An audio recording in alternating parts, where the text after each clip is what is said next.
Hi everyone! Isang sikat na vlogger ang gumawa ng isang malaking pagkakamali nang i-upload niya ang isang video sa isang bata.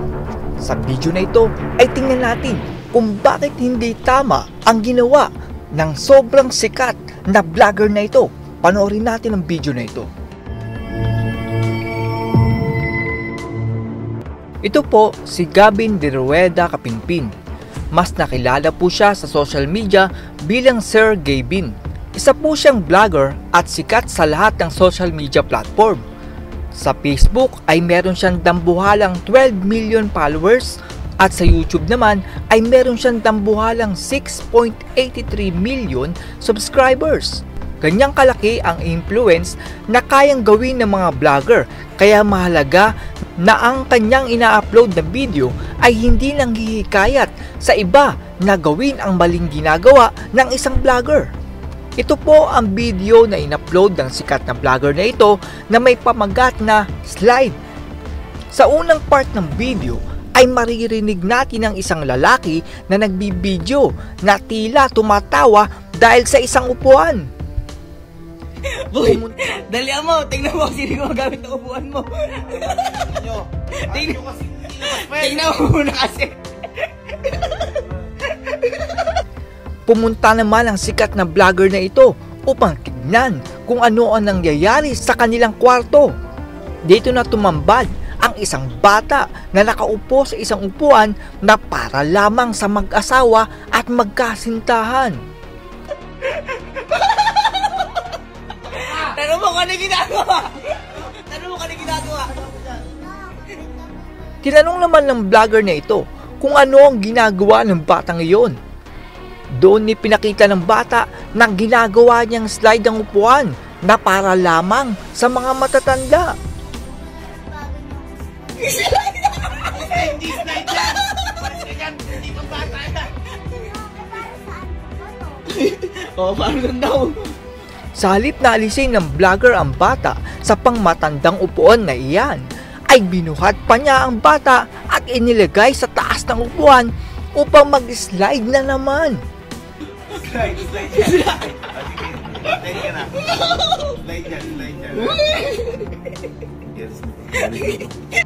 Sa huli ay umalis na ang vlogger at hinayaan na lang ang bata na maglaro doon sa pangmatandang upuan na yun. Ano po ba ang mali sa upuan na yun para sa mga batang walang kaalam-alam? Ang tawag po sa upuan na yun ay love chair. Ang love chair na kilala rin bilang honeymoon chair o love seat ay isang uri ng maliit na sopa na idinisenyo para sa intimate na ginagawa ng mag-asawa at magkasintahan. Ginagamit ito ng mga mag-asawa at magkasintahan upang magkaroon ng thrill sa kanilang romantic at pribadong ginagawa paggabi. Minsan kasi ay dumarating na ang punto na ang mga mag-asawa ay nagkakasawaan na at para magkaroon ng excitement sa kanilang relasyon ay bumibili sila ng mga ganyang furniture para mabuhayan ang kanilang lumalamig na pagmamahalan. Maganda naman sana ang dahilan kung bakit na-invento ang furniture na yan. Yun nga lang ay hindi ito nararapat para sa mga bata, lalo na kung kukunan mo ito ng video at i-upload sa social media. Ang social media po ay hindi lamang yung mga mabubuti at matitino ang pag-iisip na tao ang gumagamit.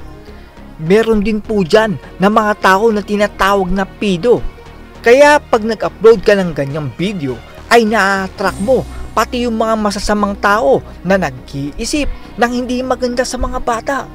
Lalo na at babae po yung nasa video ay nakakagawa ito ng mga pantasya sa mga taong may sakit sa pag-iisip.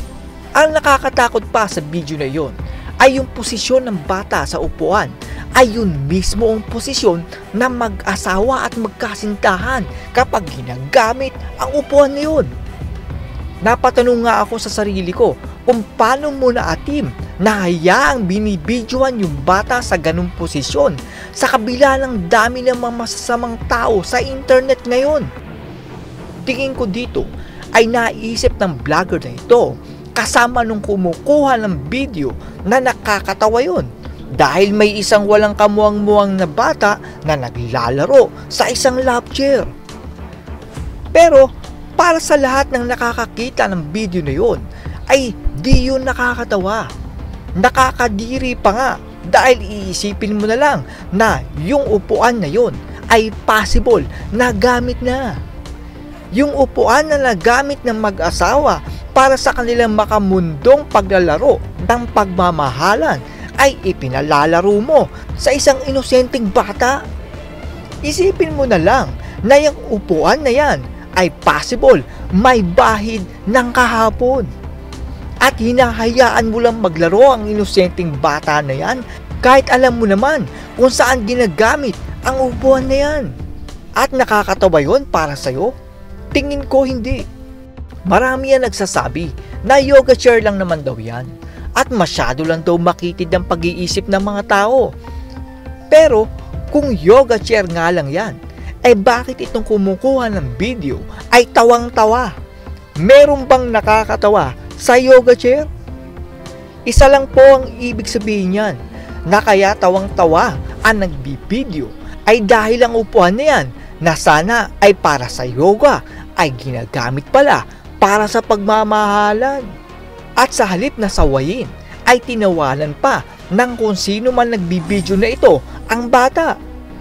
Sa dami ng negatibo na comment sa video na yon ay napilitan ng sikat na vlogger na i-delete ang video. Naglabas naman ng public apology ang sikat na vlogger. Ganito ang post niya sa social media. Ayon sa kanya ay, gusto ko lang po mag-sorry sa video reels na pinost ko po noong nakaraang araw na ang title po ay Slide.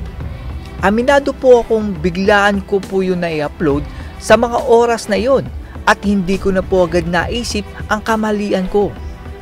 Maraming salamat po sa lahat ng pagtatama at pag-aaral nyo po sa akin. Lahat po ito ay magiging malaking aral po sa akin na baunin ko po sa tinatahak po naming landas. Muli po, patawad po at hindi na po ito mauulit. Sa tingin ko ay natuto naman ang vlogger na ito sa kanyang pagkakamali at lahat ng iyon ay isang malaking pag-aaral upang lalo siyang maging mabuting tao. Sa lahat po ng mga vlogger ay iwasan po natin na mag-upload ng video kung saan ay may mga inosenteng bata na posibleng maging biktima ng mga masasamang pag-iisip sa internet. Hindi po lahat ng mga taong sumusuporta sa atin ay kulay puti dahil kung minsan ang pag-iisip nila ay kulay itim. That's all everyone. Salamat sa inyong panonood. This is Chuck and you're watching Barker Drone.